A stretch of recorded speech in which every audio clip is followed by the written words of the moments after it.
Welcome to the podcast where relationships, confidence, and determination all converge into an amazing, heartfelt experience. This is Speaking from the Heart.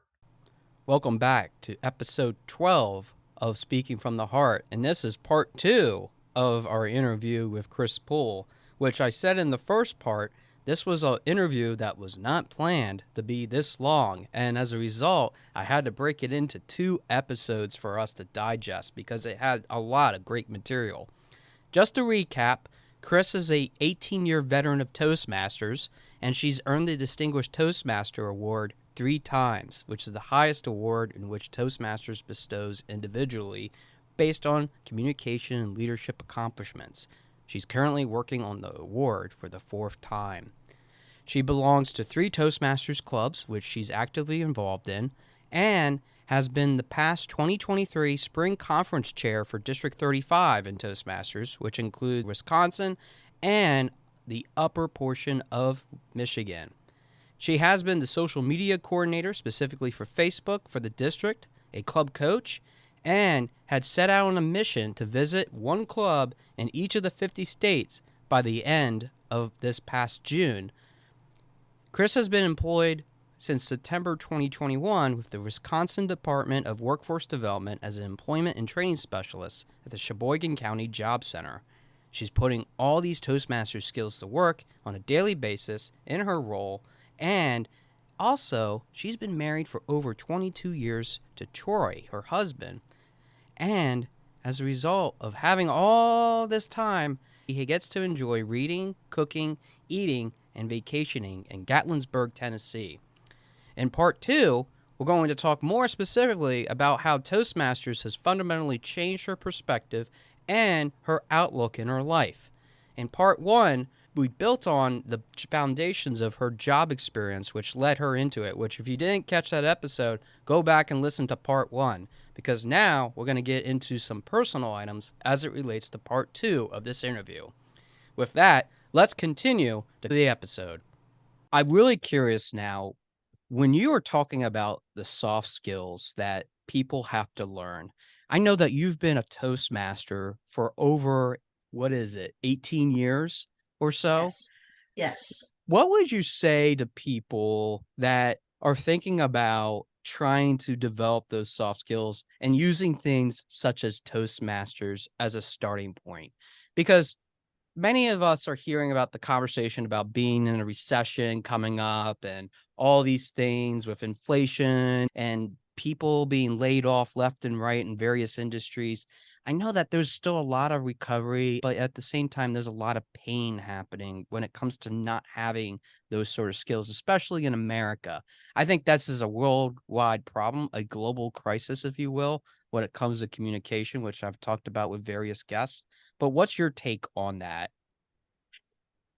As I work, I will oftentimes find different articles. I like doing different research. What are some of the trends going on in employment? What are the employers looking for in resumes, in the skill set of their new potential hires? And something that I've read over and over again is that employers will hire people with the soft skills rather than the hard skills or the technical skills. The technical skills are, I'm going to say, relatively easy to teach on the job. Those soft skills, that's not something that you can just train and running a machine. You press this button, you watch for this, you inspect this, here's your product, here's who you call if there's an issue. The hard skills, those technical skills, the employers can train you relatively easy on it. Your soft skills, how you develop relationships, the communication, how you're able to explain yourself or explain a process, delegation, facilitation, working in a team, critical thinking, that effective feedback. Those are those soft skills that are developed over time. And yes, you can learn it on the job. Yes, you can take different training or seminars for them on your own or pay a ton of money to go through some of these. With Toastmasters, you're getting that opportunity to develop all of these soft skills in that supportive and encouraging environment. I have seen members join Toastmasters where they are afraid to literally walk in the room. We had one guest, she became a member. She shared with us that she came to a meeting a year prior. She watched through the window for 10 minutes and could not open the door. She was that scared of speaking in front of others and being in a group. And the year later, she turned that doorknob and walked into the room. And she did a 12-second introduction at the beginning of the meeting. We always ask guests to introduce themselves. And we gently prodded for her to participate in table topics. That's the impromptu speaking portion of our meetings. And she spoke for about 20, 30 seconds. After the meeting was done, that's when we found out she'd been there the year before. She did, even though it was only that 30 seconds, she did extraordinarily well. It was her confidence she had to build up, not necessarily her speaking skills. She had that thought process. You have to know what are going to be those individual goals that someone wants to achieve when they join Toastmasters. Is it that building up of the self-confidence? Do they want to be better prepared to give presentations? Because I quit my last 3 jobs because my boss told me I had to give a presentation to the big boss. I know a member, that's what they did. They quit their job because they did not want to give those presentations. And he realized, I can't keep job hopping because of this setback. He had to make a decision and do something to fix that. And he joined Toastmasters. I'm wondering, especially since a lot of people still have the fear of glossophobia. For those that don't know, glossophobia is the fear of public speaking. It's still the number one fear over the fear of death. Rather, people would rather die before speaking.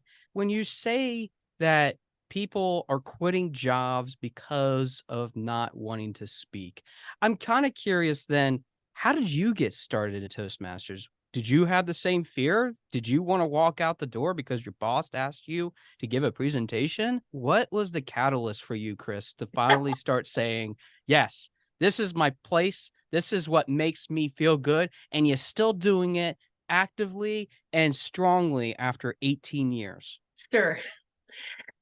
Well, let's go back to high school. Oh, wow. I was involved in forensics. I was on the PA crew.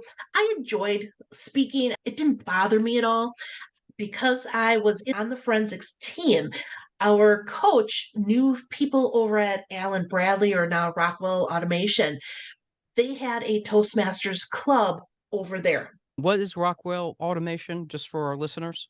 Oh, sure. It is a manufacturer in downtown Milwaukee. The Allen Bradley Clock Tower. It's the largest 4-sided clock in the world, I believe. And they had a Toastmasters club. And at the time, I called it Baby Toastmasters, but it was their youth leadership program. We got to walk the 6 blocks from school over to Allen Bradley. And it was fun just to get involved with professionals at that higher level, because all of them had been Toastmasters for 5 or 10 years. And the experiences that they shared, I loved that opportunity. And I was able to use some of those skills right away and pull that into my forensics, into what I was presenting there.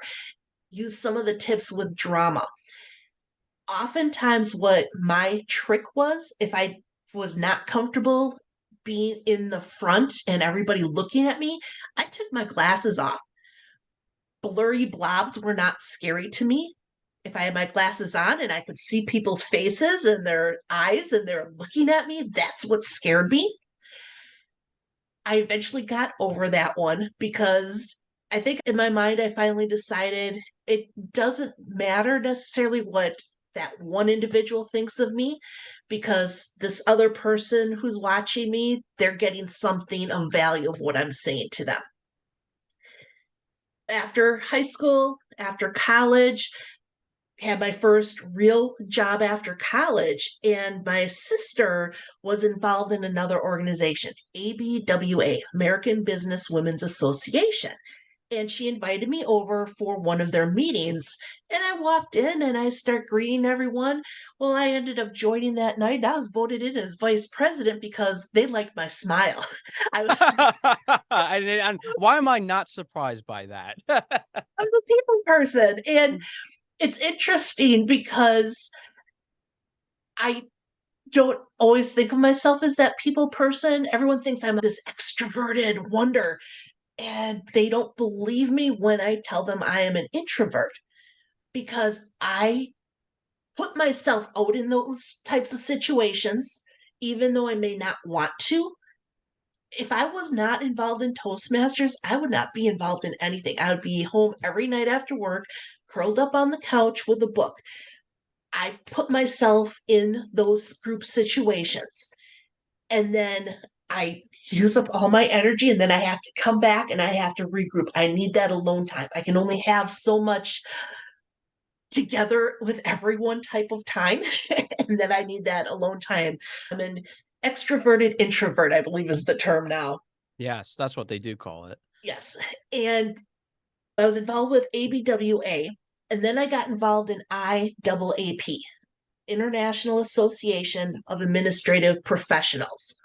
At this time, I had moved from Milwaukee to Sheboygan, and I was very active or very involved. I was an executive administrative assistant. I was looking for a way to challenge myself. And I started looking around and I found IAAP, and they have credentials. You can become a certified administrative professional, and you have to have a combination of education, number of years of work experience. It was a 6-hour exam in 4 parts, and I passed all 4 parts the first time. I was very proud of myself on that one. Wow. And then you have to recertify. So I've had this certification for 20 years now. I just received my last recertification, and it expires in November of 2025. And recertification involves different leadership opportunities and education, all that fun stuff. When you're doing all these different types of activities that have helped to enhance who you are today, has there been anybody, and now this question is not just Toastmasters related, but maybe anybody that you have encountered, who has been that solid rock of influence for you as you have continued to build this Kris Pool that we've gotten to know Mm-hmm. today? Who would you say that was the biggest influence in making you go in this direction? My sister Kathy. I was supposed to be her birthday present. My due date was her birthday, and I was a week Wow. late. Wow. And I was going to be her baby doll. She's 8 years older than I am. The high school that I went to, I wanted to go into print shop because that's what she was in. I had no idea what was involved in print shop, but I wanted print shop, and I did. And the main teacher for that program, he saw more potential in me than in her. And Mr. Hansen, he never gave me any leeway on anything. There's one other student in high school. We both scored an 89.9 on a test, and you had to be at 90 for an A. He gave her the A, he bumped her up, kept me at the B because he knew I could do better. It was annoying. And it was hard. But Kathy was always the one to gently nudge me. It wasn't that you have to do this, it was, have you considered? And then give her reasonings for it. And then, yeah, it makes sense. Go and do this. This actually ties in. When I was in IAAP, I was moving up in their leadership roles, club officers, and then their division, which is equivalent to our Toastmasters district, the highest within that state type of area. And I was giving presentations at their education conferences. She called me up one day, said, Kris, by the way, you're joining Toastmasters. I've got the application ready for you to sign. I'm paying your dues. She knew that I needed to polish some of my skills, becoming a leader and doing those presentations. And her thought was stay within a year, and then I can just continue in this other organization. I don't think she had any expectation that I would continue in Toastmasters and become so involved like I did. Part of it is that initial phone call, Kris, you have to join, sign the application now.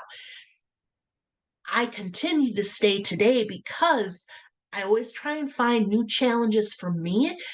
But now I really want to help new members grow and find their potential. How can I nudge them into a direction that I see so much potential in them that they don't see in yourself? I love being in that type of a role. I've had a lot of guests that have done the same thing and they have shared those experiences as well. And I know that for my audience, they know that providing opportunities for other people can be such a shaking influence in yourself, because what you're doing is not just helping that other person, you're instilling something from yourself to those other people. Is there somebody that you have encountered in those 18 years, all those new members that have come after you, that you remember as being the biggest success story? And whether that was direct or indirect because of your participation, is there one person that stands out for you? And if so, can you tell us a little bit about him or her?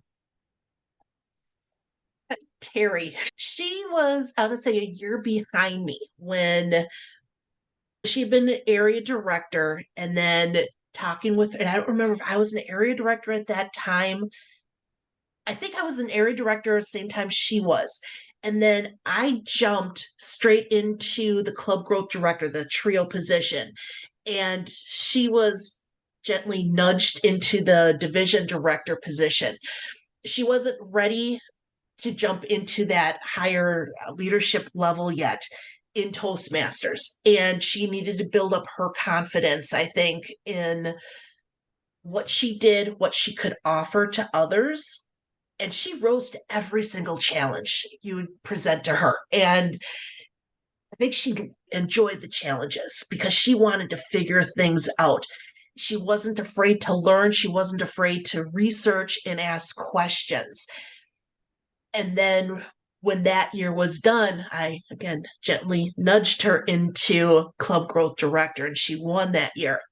When we went for our training, she still talks about this on how mean that I was to her at our training, because our district director at the time and I was our program quality director. We told Terry she's not allowed to sit with us for any of the meals or any of the sessions. She had to go and sit at another table to meet new people and develop new relationships. And she didn't like that. We told her she can't sit with us. And I know what you mean, because something similar was done to me. For folks that don't know, I was also a club growth director, also a program quality director in District 38, which has covered Eastern Pennsylvania, Central, Southern New Jersey. And I was sort of told by the same people, yeah, you need to go sit somewhere else, start making relationships with other people. I find that funny that it was ironic that happens. Well, because we're going to be working together quite closely over the next year. We don't need to spend these couple of days here together. Start making your connections, building your relationships that you can use those over the coming years, which is what part of that leadership is all about. Building those connections and networking with others. Who can you help when you need it? Who can you help when they need and ask for it? Then who can you ask for help when you need it? If you don't get to know these people, develop that relationship, you don't know who you can go to, what you can offer. Terry, she still talks about how mean we were to her on that. And Rosalind was our district director at the time. She would actually go up and check on her. Okay, you're at this table, everybody. What have you learned from Terry? It was hilarious. Oh my gosh. I don't think they did that to me, Yes. thankfully. And then, but it was nice because Terry and I, we actually roomed together during that whole week. At the end of the night, we could do that whole 2.5 hour recap of what we learned, who we met, what we could do, and all the different ideas of what we could implement. And if we had not pushed her away from us, she would not have gotten all these other different ideas. you have pushed those people into these opportunities, and I have followed Terry and seen a lot of her successes afterwards, after all the things that have been influences in the Toastmasters for her.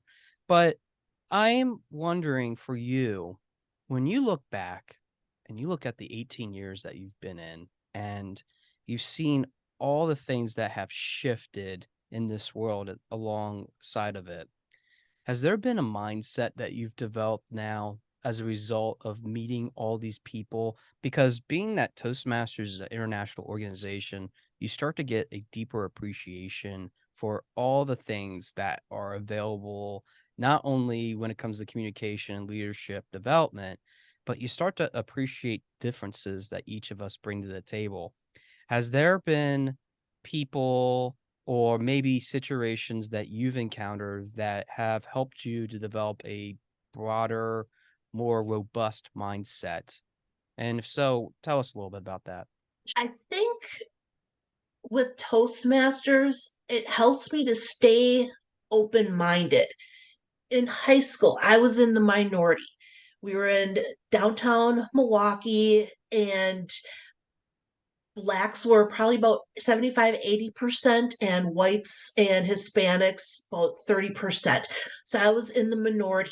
And my family, my parents, very prejudiced and very racial. And I didn't understand it because I think part of my head, it's not a stereotype that if you're black, that means you're bad. No, it's an individual that is bad. And it's like I don't see that color or that outside for the most part. And I know it still comes out in my head, but I try to hide it and know that I need to get to know a person on an individual level before making a judgment call about them based on what they're wearing, what they're tattooed, what their skin color is, anything like that. And in Toastmasters, so much of that doesn't even matter. We come from such diverse cultures and the backgrounds, and Toastmasters is a family, and it doesn't matter what size, shape, or color you are in Toastmasters. You are brought into that family. We are here to support one another regardless. And even if you have different opinions and I don't agree with you, but I still respect you for it, and that you can share your opinion with me. We don't have to have the same opinions. We don't always have to agree. We just have to agree we have differences and want to still work together. How can we still build up one another? I have so many friends around the world now, and it's just amazing that I don't think I would have made those connections without Toastmasters. And it's just opened up this whole new world. I know when we went into the pandemic and for the COVID, we had to go to virtual. This has been a godsend for me because now I can connect so much more with others, especially overseas. This is my comfort zone, the virtual space, because I have mobility issues. This is my comfort zone being behind the camera. And I've learned how to really use that camera to my benefit. And I'll have people comment, well, how do you do your gestures so that they stay within that camera frame? It does take practice. And that goes back to those soft skills that you learn in Toastmasters. You have to practice, and it has to be a continual practice. If you go one time in a year, you're not going to develop a skill. Developing a skill is not just doing it one time, boom, you're an expert. You have to practice over and over again. I have to ask, what is it that you can tell someone that might be on the fence, just like that woman you were talking about earlier that was peering in for 10 minutes and had her hand on the door and never opened the door until a year later? Then she finally joined and finally has started to embellish and starting to grow herself. There's a lot of people that are on the fence in this world as to really starting that change. And there's always an excuse attached to it. I have a lot to do with my family right now. I have a lot of things going on in my work, or I have a lot of things that are happening both personally and professionally that this isn't the right time for me to do it. But I always know, and there's always good, legitimate excuses, which I'm not dismissing at all. I think that sometimes people are making up those excuses though, because they're truly deeply afraid of taking that first step. Chris, what would you say to someone, whether that is Toastmasters, not Toastmasters, because we have gone way beyond our time when it comes to this. And I've really enjoyed our conversation that we've had. But what would you say to somebody that has been on the fence for so long? Maybe it's been 10, 20, 30 years and they're still not quite there where they want to be.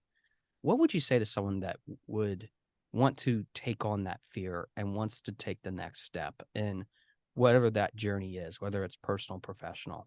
Do you have any advice for them? They have to make this a priority. They have to take that plunge. They need to make a priority and commit. And if you can't do that, if you're not willing to make any changes, I'm afraid. Sometimes you have to face that fear. And getting up in front of people, I've offered to several individuals because they are so afraid. They've come in the door, but they haven't signed up for that first speech. If you want me, I will stand up next to you as you give that speech. If you need me to hold your hand, I will literally hold your hand if that's the strength that you need. And just saying that to them gives them the courage to give that first speech, that they knew that I would be there by their side for them. It's difficult if you're that afraid. You have to push yourself. Growth comes outside your comfort zone.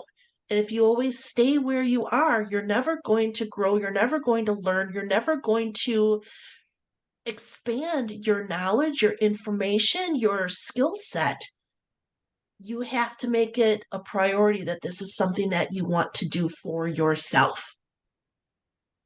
And until you make that decision, I can push you so much, but it's still ultimately up to you. Same thing for my job seekers, too. It's up to you. I can give you all the information that you need or want, but it still comes down to you. My final question is this.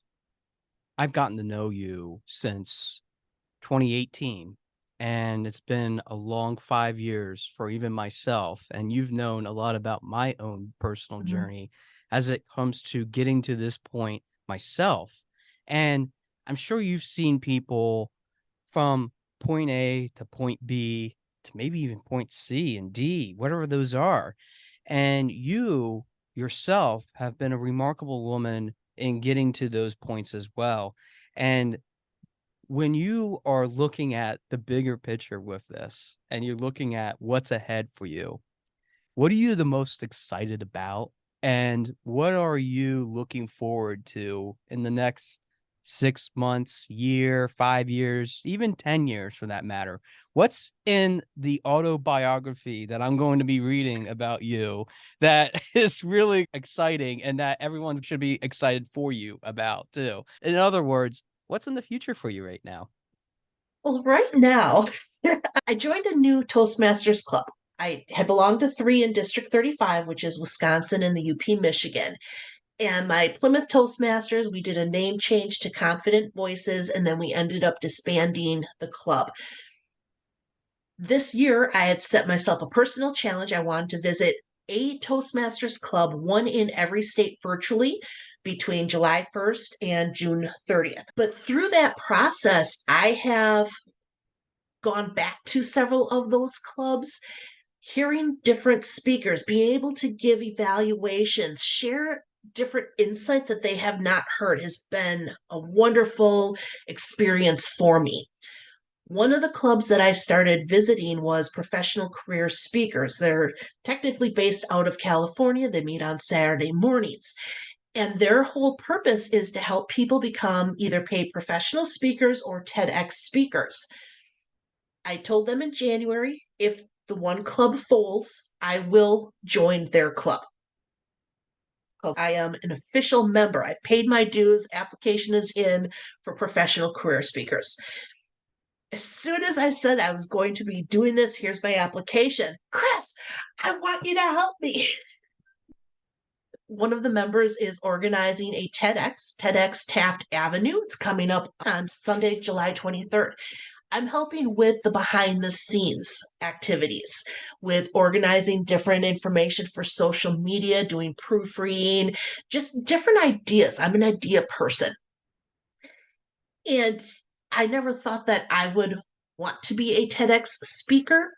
I joined PCS, not necessarily thinking I want to be a professional speaker, but every once in a while now, being involved with this group, it crosses my mind. Maybe I could be doing more for that.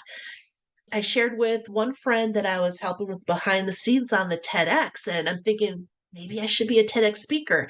He said, no, not for you. Your value is going to be in coordinating different TEDx's, the networking that you'll make, the new people you're going to be coordinating with.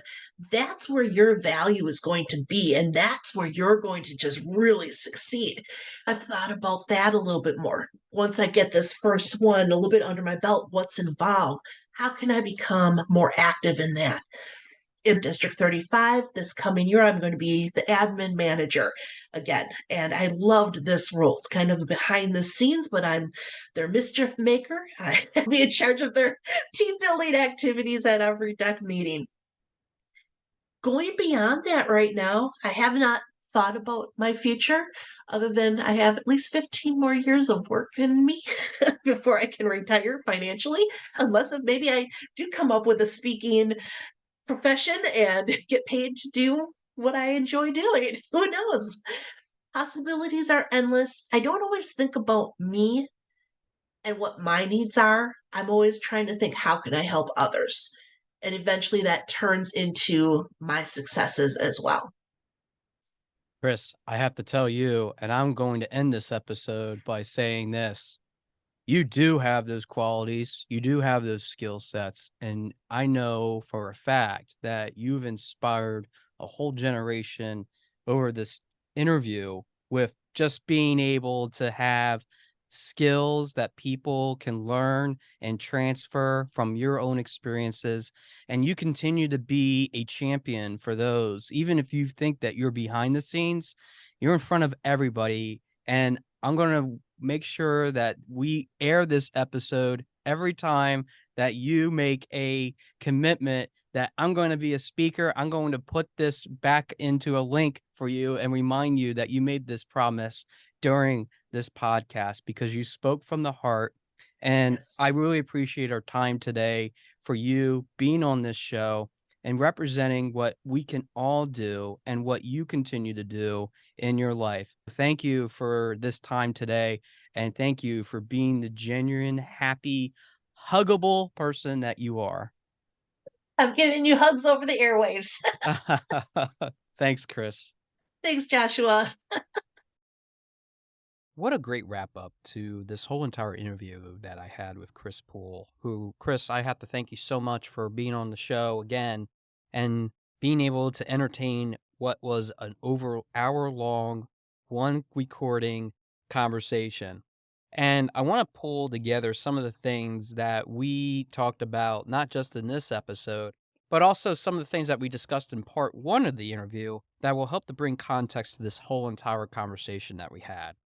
Now, for those that don't know, the ABWA, the IAAP, TEDx that is being held at Taft Avenue on July 23rd, all of those things are going to be in the show notes in case you want to learn more about those sort of things that were being talked about during the episode.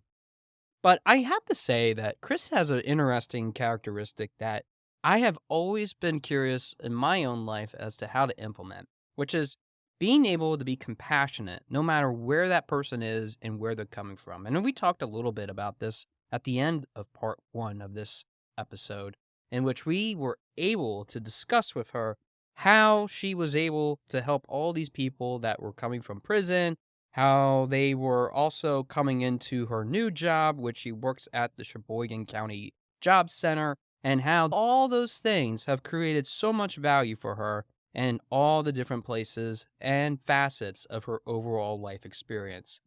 But isn't it funny that when I pressed her about the person that she has really seen change in her life and being able to create some of those opportunities that she does have, she's talked about Terry. She talked about the people that she's built relationships with, challenging them to go to another place and checking in on them, making sure that they're okay. I love the fact that she did that to Terry and how she made her sit at another place, made her feel uncomfortable, but at the same time, she walked away with so many different connections. At the same time, Kris was talking about how she was able to stay open-minded, how she is willing to appreciate and understand the various viewpoints for the different types of people that are involved in her lives. But the one thing that she really touched on that really is a point I want to discuss a little bit about is the priority and the commitment to make change in our lives. This is the most difficult thing that anybody could ever do when it comes to self-development, and that is putting some priority behind it. I have to say that I am not a perfect coach, and I've had clients that were not perfect clients either because of a whole host of different types of reasons. Whether that was relating to the things that were going on in their lives that were big distractions, or maybe even losing momentum halfway through the whole entire process that we're working on in order for them to become the best version of themselves. That often creates roadblocks in the way of being able to commit and make solid progress. I love that Kris's attitude has always been about this is where I'm at right now, but I'm not going to give up because I know that there's other possibilities, even if I have this time on this earth with the career that I have yet remaining. I know that I can continue going in this direction and making an impact in all these other organizations as well. And she talked about that, not just in part one, where she was talking about that with the organizations that she has been involved in outside of the workplace, which have been able to help her see the best version of herself from having the right direction. But she specifically talked about in part two of the episode about ABWA and IAAP and how she's continued to foster those relationships as well. Trying to stay in touch with someone is really difficult. I know that for me, it is very difficult given my autistic nature, along with the various priorities that I give in my life, that sometimes people and checking in on them often get pushed out of the way. However, I know that if I ever want to be the best person that is more well-rounded, that I need to make a bigger, solid commitment when it comes to prioritization and commitment to be able to grow in those areas, in those facets, if you will. How do we do that? We do it by not just putting time on our calendar, which could be the most easiest thing that we could do to start out, but it's holding ourselves accountable with someone else that we're actually going to do it. And I'm not just talking about having a coach that will help you with setting those goals up and even helping you along the way, because that would be fantastic. I would love to take your money and be able to help you. But is that really helping you to see what you're truly worth and what you're truly capable of doing if you continue to ignore those calendar reminders, to ignore your coach when they're telling you that you haven't done this yet? You have to have the hidden potential inside of you to say that I'm willing to go and listen to these people and willing to spend some time with them, no matter what that is that you're doing, whether that is something that is really hard to do, especially if you don't really want to. But you also have to realize that there is a prioritization that comes along with it. I get it. Doing something like this can be very challenging. It can be something that can create havoc in our lives because we are then changing the status quo and then having to move to another direction. I think that for many of us, it isn't just about putting it on the calendar or getting somebody to hold us accountable. It's about the fear of wondering if this is really giving me value. Is it really serving my ultimate purpose? Does everything always have to have value? Does it always have to have something that has a monetary attachment to it? Does it always have to have a physical, mental, social, economical? You name it, does it have to have something attached to it? Sometimes it can be very difficult to separate out. But what if we would take that question and we convert it into this? What would it be if we would change our mindset completely to the point that instead of having to look for the quest of value, that we look at the quest of what we can ultimately become? If we are able to see in ourselves that ultimate being, that person that is willing to be all well-rounded and create some of the most awesome opportunities, not just inwardly, but outwardly, what would it look like to be able to do that? I think Kris demonstrates a lot of those things because not only has she been able to create that value, not only in her relationships, not only with the people that she's been with, but I think that we all know that we can be able to help people from all various spectrums, whether that is with resumes or interviews, whether that is helping them with business coaching, life coaching, professional development coaching. We can all find ways in which we have the values that we want to teach to others, as long as we know that we're driven with purpose. The purpose that we have dictates everything. And if we're able to show that in people like what Kris has shown in others, regardless of where they have come from, even if they have come from serving many years in prison, I think all of us can find it within ourselves to be able to become the best version, not only of ourselves, but of humanity as a whole. That will do it for episode 12, broken into 2 parts. I appreciate all of you listening to Speaking from the Heart, and I look forward to hearing from your heart very soon. Thanks for listening. For more information about our podcast and future shows, search for Speaking from the Heart to subscribe and be notified wherever you listen to your podcasts. Visit us at www.yourspeakingvoice.biz for more information about potential services that can help you create the best version of yourself. See you next time.